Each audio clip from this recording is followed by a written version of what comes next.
Sebenarnya kami jumpa tempat tu dengan bantuan nelayan. Turun, bila sampai, sebelum sampai ke dasar, kami dah nampak bentuk pasu berterabur.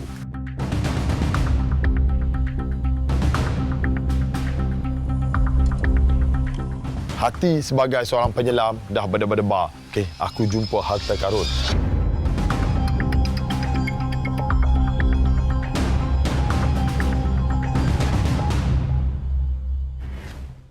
Pulau Bidung Laut, salah satu daripada 4 pantai di sini telah dibangunkan oleh Universiti Malaysia Terengganu UMT pada tahun 2002 sebagai stesen penyelidikan alami marin. Bertujuan membolehkan pelajar dan pensyarah melakukan penyelidikan berkaitan marin. Dan bermula tahun 2005 sehingga kini, latihan survival laut dan penghayatan warisan SLPW telah diterapkan dalam proses pembelajaran kepada semua pelajar yang berdaftar. Penerapan SLPW dalam proses pembelajaran ternyata tepat berikutan terkenalnya Pulau Bidung ini satu ketika dahulu kerana pernah dijadikan kem orang hanyut Vietnam. Jasa Bidung sebagai bumi penyelamat kepada lebih 250,000 pelarian yang mendarat di sini juga membuatkan ia lebih terkenal daripada negeri Terengganu sendiri.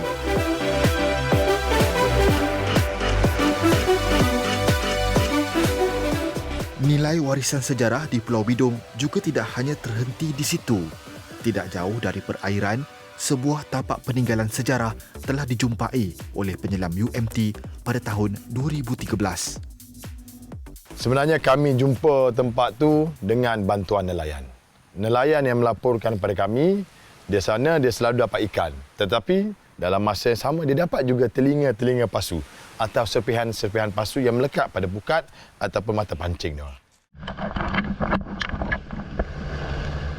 Berpandukan informasi daripada nelayan tersebut, Baharim dan beberapa rakan penyelam lain bergerak ke lokasi bagi memastikan berita yang dilaporkan. Apa yang mereka temui pada ketika itu ternyata sangat mendebarkan.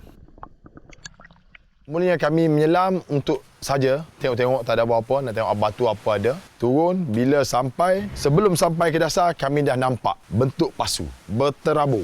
Hati sebagai seorang penyelam dah berdebar-debar. Okey, aku jumpa harta karun. Stop kat situ, kami tak turun dasar, kami naik balik, minta nelayan bawa kami balik, kami nak ambil kamera. Bila turun, ambil gambar dan sebagainya, dan masa menyelam tu lah mungkin kita tak bercakap, tak berbakat, ambil, ini perlu dibawa ke muzium.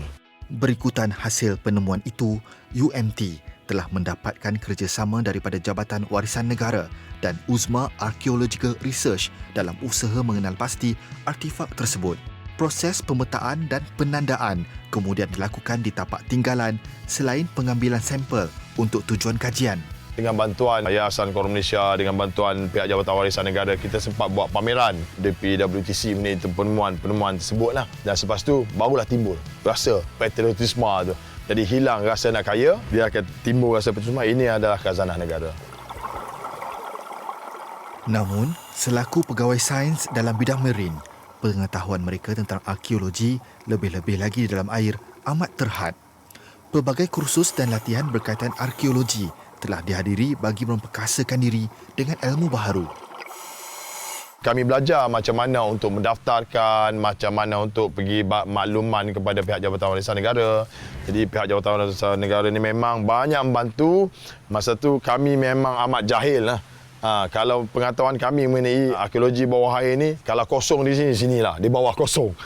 Jadi memang tak tahu apa dan kami mula belajar, pergi hadir khusus, buat latihan. Sebab benda dah ada, tapi kami tak tahu macam mana cara paling selamat. Usaha dalam memantapkan ilmu berkaitan arkeologi tidak pernah terhenti dan dilakukan secara berterusan oleh Baharim dan Pusat Perkhidmatan Penyelidikan dan Lapangan UMT. Ia termasuklah melakukan lawatan ke luar negara dan juga pemerolehan permit untuk aktiviti ekskavasi. Akhir tahun 2017 saya rasa kita dapat permit untuk buat excavation, untuk buat penggalian dan ambil selamatkan, kita panggil penyelamatan artifak. So, setelah kita selamatkan, tak sampai 10%, 10% saya rasa kita selamatkan. Kita jumpa badan kapal, bila kita bawa naik dengan banyaknya begitu, belajar lagi proses-proses lain. Nak nyah garam rupanya ambil masa 6 bulan hingga setahun. Jadi mana kami nak simpan tempat-tempat tersebut kan? Artifak yang telah diselamatkan dengan kerjasama Uzma Berhad perlu dibersihkan dan dinyah garam terlebih dahulu sebelum sebarang kajian dilakukan. Walaupun nampak mudah, namun proses nyah garam ini memerlukan fasiliti tertentu dan juga perhatian. Kami perlu ada pool yang besar. Kami beli portable pool ya dengan tong-tong hitam kami letak di sini saja. Tapi siapa nak jaga? Bila dikatalogkan, kami susahlah nak letak menunggu nak tukar air dengan baunya apa semua sekali sebab banyak hidupan marine dah melekat pada tempayan tersebut. Artifak yang telah sedia kemudian diuji secara carbon dating bagi mengenal pasti usianya. Dan hasil kajian mendapati ia adalah khazanah sejarah yang berusia lebih daripada separuh abad. Bila tahu dia berumur lebih kurang 600 tahun dan kapal itu memang berdagang di perairan kita ni, timbul rasa baik kita buat tempat ni sebagai tempat belajar sebab kita tak ada pakar untuk arkeologi bawah air. Dalam usaha memperkasakan diri dengan ilmu berkaitan arkeologi dalam air, Baharim dan rakan sekerja berpendapat bahawa sosial dan sains itu alurnya berbeza.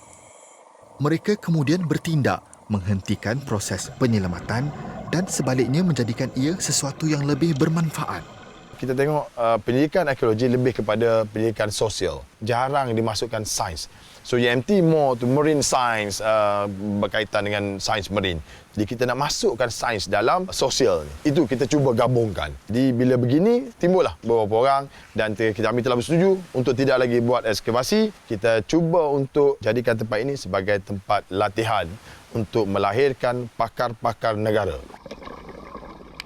Penemuan artifak dan khazanah di negara sudah tidak asing lagi.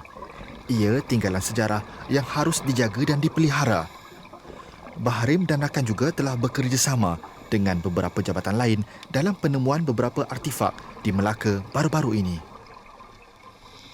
Pihak Muzium Melaka, pihak Jabatan Warisan jemput kami juga untuk di sana untuk mencari barang-barang peninggalan sejarah di perairan Melaka. Dan nak jumpa pasu yang 1000 tahun, itu lebih excited. Jadi kita rasa satu benda sejarah negara yang kita perlu hargai. Tak perlulah kita fikir nak jual. Kalau jual pun macam mana nak jual kan? Kita simpan khazanah kita, suatu hari nanti kita boleh ceritakan kepada orang lain.